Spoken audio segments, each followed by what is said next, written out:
Welcome to BAV Veg Kitchen. இன்னைக்கு நம்ம ஒரு கப் ரைஸ் இருந்தா போதுங்க. இந்த மாதிரி சூப்பரா சீரகம் வச்சு ஒரு மசாலா வெரைட்டி ரைஸ் பண்ணிடலாங்க. இந்த ரைஸ் ரொம்பவே சுவையா இருக்கும். உங்களுக்கு லஞ்ச் பாக்ஸ்க்கு எடுத்துன்னு போலாம். ஒரு டிஃபரண்டா செஞ்சு சாப்பிடணும்னா கூட சாப்பிடலாங்க. வாங்க இப்போ செய்யற முறை பார்க்கலாம். ஸ்டவ் ஆன் பண்ணிட்டு ஒரு கடாய் வச்சுக்கலாங்க. கடாயில ஒரு டேபிள் ஸ்பூன் ஜீரகம் போட்டுக்கலாங்க. 1 டீஸ்பூன் தனியா போட்டுக்கலாங்க. 1/4 டீஸ்பூன் மிளகு போட்டுக்கலாங்க. எல்லாமே ட்ரை ரோஸ்ட் பண்ணிக்கணுங்க.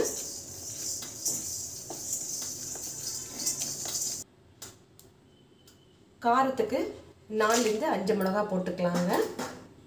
ஒரு பிடி கருவேப்பிலை போட்டுக்கலாங்க. எல்லாத்தையும் சிம்மில் வச்சுட்டு ட்ரை ரோஸ்ட் பண்ணணுங்க. நம்ம ட்ரை ரோஸ்ட் பண்ணிடலாம். இதை ஆயிடுத்துங்க, ஆஃப் பண்ணிடலாம். இது எல்லாத்தையும் ஒரு பிளேட்டில் எடுத்துக்கலாங்க. ஒரு நிமிஷம் ஆறணுங்க. ஆறினது நம்ம பவுடர் பண்ணி வந்துடலாம். இந்த வறுத்த பொருள் எல்லாம் நல்லா ஆறிடுத்துங்க. இப்படி உங்களுக்கு கருவேப்பிலை உடைச்சா இப்படி உடையணுங்க. அந்த அளவுக்கு சிம்மில் நல்லா வச்சுட்டு வறுத்துக்கணும். இப்போ இது எல்லாத்தையும் ஒரு மிக்ஸி ஜாரில் போட்டுடலாங்க.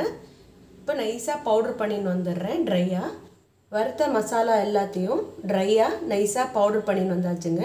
இப்போ அடுத்த ப்ராசஸ் பார்க்கலாம். ஸ்டவ் ஆன் பண்ணிவிட்டு 2 டேபிள் ஸ்பூன்னு எண்ணெய் விட்டுக்கலாங்க.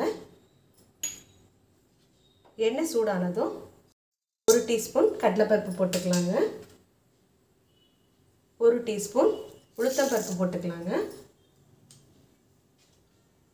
1/2 டீஸ்பூன் கடுகு போட்டுக்கலாம்.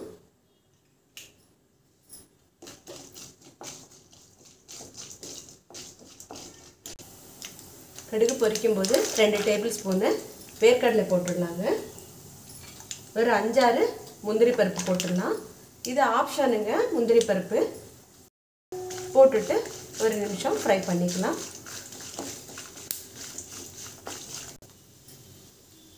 இதுலேயே 2 காஞ்ச மிளகாய் கிள்ளி போட்டுடலாங்க. கொஞ்சமாக கருவேப்பிலை போட்டுக்கலாம். ஒரு 1/4 டீஸ்பூன் மஞ்சள் பொடி போட்டுக்கலாங்க. போட்டுட்டு ஒரு நிமிஷம் ஃப்ரை பண்ணிக்கலாம்.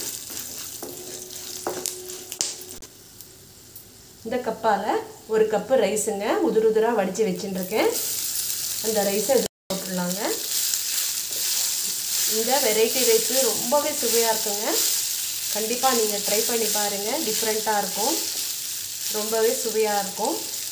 லஞ்ச் பாக்ஸ்க்கும் எடுத்துகிட்டு போகலாம், ட்ராவல் பண்ணும்போது எடுத்துகிட்டு போகலாங்க. சாதம் மீதி இருந்தால் கூட நம்ம பண்ணிக்கலாங்க. ருசிக்கு தேவையான அளவு உப்பு போட்டுக்கலாங்க.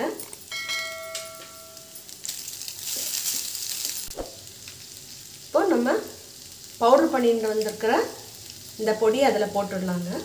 போட்டுட்டு கலந்து விட்டுடலாம். ரொம்பவே டிஃப்ரெண்ட்டாக இருக்குங்க. ஜீரகம் ரொம்ப நல்லது உடம்புக்கு, எல்லாருக்குமே தெரியும். இந்த மாதிரி ஒரு தடவை லஞ்ச் பாக்ஸுக்கோ இல்லைன்னா உங்களுக்கே என்றைக்காவது வெரைட்டியாக சாப்பிட்ணுன்னா ரைஸ் மட்டும் இருந்தால் போதுங்க. வித்தின் 10 மினிட்ஸ்க்குள்ளே நம்ம இந்த மாதிரி சூப்பராக ஒரு வெரைட்டி ரைஸ் பண்ணிடலாங்க. இதை நல்லா கலந்து விட்டுடலாம்.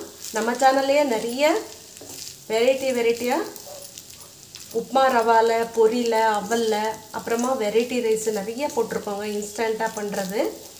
அதுவும் லிங்க் தரேன், நீங்கள் போய் ட்ரை பண்ணி பாருங்கள். இப்போ நல்லா மிக்ஸ் ஆகிடுதுங்க. இது ஸ்டவ் ஆஃப் பண்ணிவிட்டு லெமனை புழிஞ்சு விட்டுடலாங்க. கொஞ்சமாக நீங்கள் லெமன் வேண்டான்னா புளி கூட கரைச்சி விட்டுக்கலாங்க. நான் இன்றைக்கி லெமன் யூஸ் பண்ணியிருக்கேன். நீங்கள் புளியை தாளிக்கும் போது புளிஞ்சு விட்டுக்கோங்க. இந்த பவுடர் போடுறதுக்கு முன்னாடி தாளித்த உடனே புளி தண்ணி உங்களுக்கு தேவையான அளவுக்கு கூட நீங்கள் கரைச்சி விட்டுக்கலாங்க. வெரைட்டி ரைஸு சூப்பராக ரெடி ஆகிடுதுங்க. சீரகம் வச்சு மசாலா ரைஸு ரெடி பண்ணிட்டோங்க. டிஃப்ரெண்ட்டாக இருக்கும், ரொம்பவே சுவையாக இருக்குங்க. இதுக்கு சைட் டிஷ்ஷாக நம்ம வடை வறுத்துடலாங்க. சின்ன கடாயில் எண்ணெய் வச்சுட்டுருக்கேங்க. இப்போ நம்ம இந்த காயின் வடம் போட்டுடலாங்க. இது காம்பினேஷன் இது ரொம்பவே சூப்பராக இருக்குங்க. தொட்டுண்டு சாப்பிட்டானா உங்களுக்கு வேறு எதுவுமே சைட் டிஷ் எதுவுமே தேவையில்லை. வடாமோ அப்பளமோ இல்லைன்னா சூடாக சாப்பிட்டா விரும்பின கூட சாப்பிட்லாங்க. அப்படியே இதே மாதிரி எல்லாத்தையும் பொரிச்சுடுவாங்க.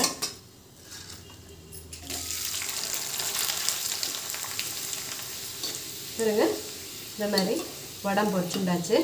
இப்போ ஸ்டவ் ஆஃப் பண்ணிடலாம்.